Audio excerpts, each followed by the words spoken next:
Hello everybody and welcome to this review of the G&G G4 CQB-S Airsoft gun.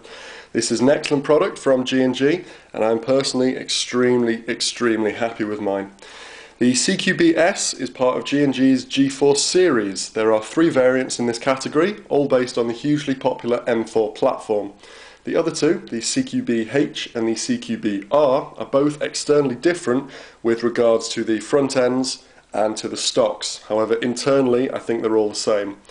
The CQB-S comes in at 765mm long, making it pretty good for both indoor and outdoor games.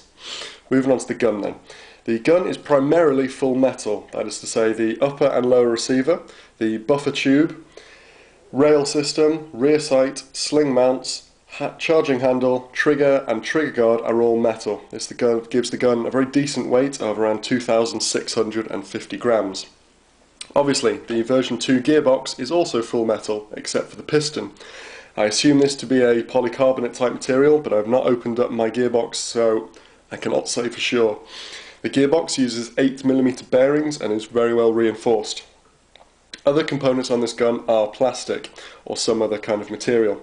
The crane stock, the pistol grip, rail covers and mock sound suppressor are all either plastic, rubber or a composite. Okay, we're going to begin at the stock and we're going to move it forward towards the muzzle. The crane stock is a 6-position adjustable crane stock.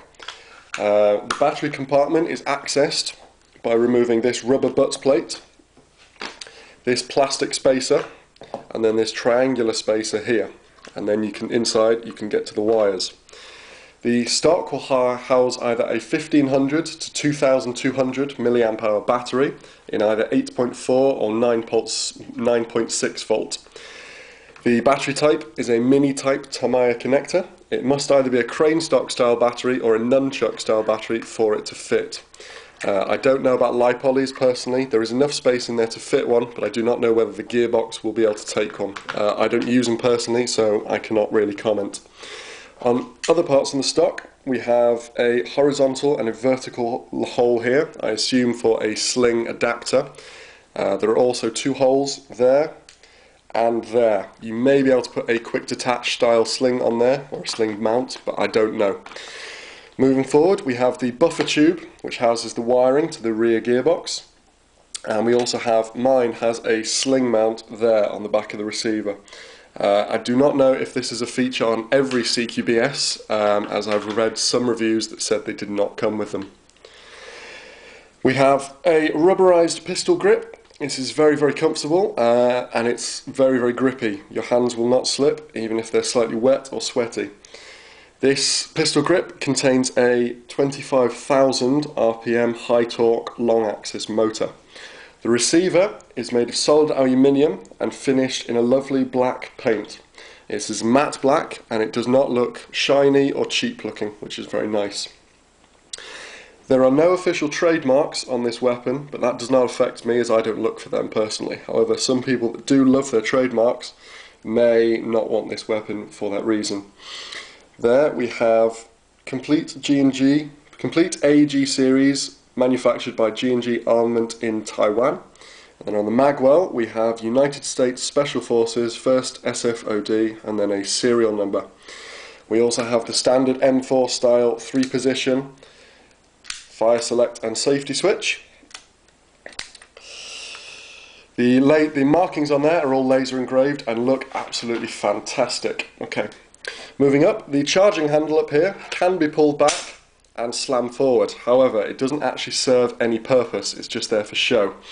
But it does make it very satisfying when you do it. This also means, therefore, that the bolt does not lock back when you pull the charging handle. To access the hop-up unit, one must insert a fingernail into the side of the dust cover and pull it back. And there you will be able to see the hop-up unit. As you may have guessed, because the bolt doesn't lock back, the bolt catch also doesn't work. That is just there for show. This also means, therefore, that this gun does not feature the innovative pneumatic blowback system that several G&Gs do possess.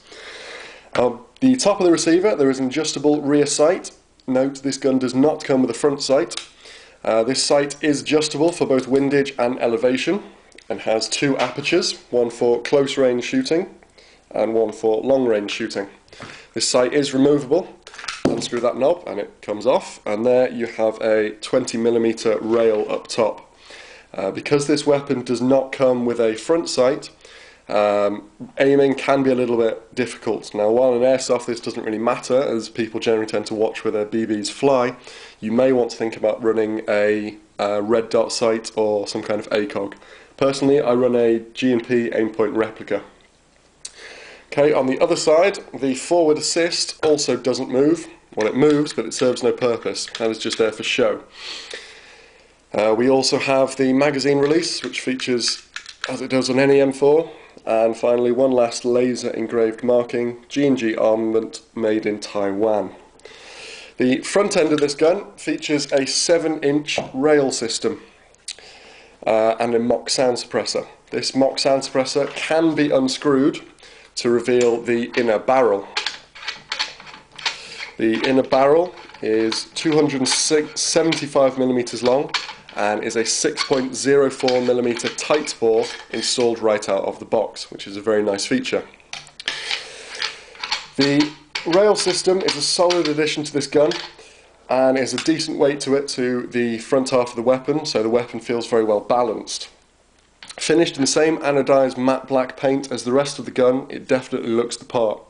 G&G also provides you with two removable rail covers. These are made of plastic and fairly decent quality. The spring to get them off is here. You have to push in that, and then the two catches here will push back and you'll be able to get them off. They are very, very stiff to start with, and as a result can be very, very problematic to get off, hence why I've only got one on this side and I've taken the other one off and leave it off on that side. G&G also provide you with a QD sling mount. This is a decent one, but as I use the sling mount on the rear of the receiver, I have no need for this one. The rail system up top provides you with a plethora of options. You can install lasers, torches, grips, and so on and so on. G&G do provide a vertical forward grip for you. I don't have that on at the moment. Should note, this angled top rail does not come with the gun. I have added this, but I haven't been able to take it off for this review. If anyone does want to know though, this is a G&P angled rail, dual offset angled rail mount, which is a very good addition if you want to carry extra stuff in your weapon.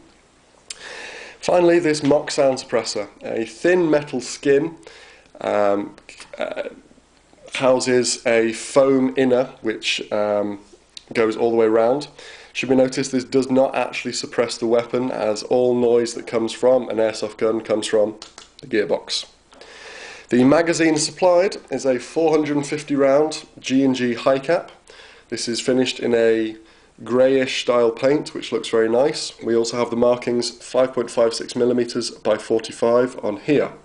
These magazines are very, very good. I've never had a problem. They feed very well, both on semi and full automatic. You may notice here that there is some tactical red tape on this one. This is for two reasons. One, it just prevents the magazine from wobbling slightly when it's in the magazine well. And secondly, everyone seems to run M4s at airsoft sites. So this is just a way of being able to identify my magazines quickly. Finally, let's move on to some of the interesting bits. The price. This gun retails for around £300, which is quite expensive, especially if you're just starting out to airsoft, but I can guarantee you it is worth the money. The amount of metal in this gun alone means it's not going to break unless you're doing some serious damage to it. This gun retails as well for £309.95 off Zero One Airsoft, but I have seen it advertised for up to £350. So if you're planning on getting this, make sure you shop around to get the best deal. Also, I've seen several places advertise it as having G&G's pneumatic blowback system. To my knowledge, G&G do not make this gun in any shape or form with the blowback system. It's not advertised on their website, and therefore I think they are trying to scam you an extra 50 odd quid. The gun shoots 350 to 360 feet per second out of the box. This is likely to be too hot for many UK sites which enforce the 328 FPS rule, which means 1 joule of energy per BB. My site, which is SWAT Urban Area 51 up in the northwest, used 350 feet per second, so this gun is bang on. The spring that comes standard in this gun is a pretty heavy one. It will take a while for the gearbox and gears and spring to break themselves in. After a couple of thousand rounds, the gearbox will be used through, and your gun should be shooting under 350 feet per second. Thank you very much everyone for watching. If you could leave a like rating just to help the video, that would be massively appreciated. Be sure to also check out Yotta's Airsoft Odyssey blog for all your airsoft related news and reviews, SWAT 24/7 Retail for all your kit at great prices, and finally SWAT UK Airsoft for your best airsofting experiences in the northwest.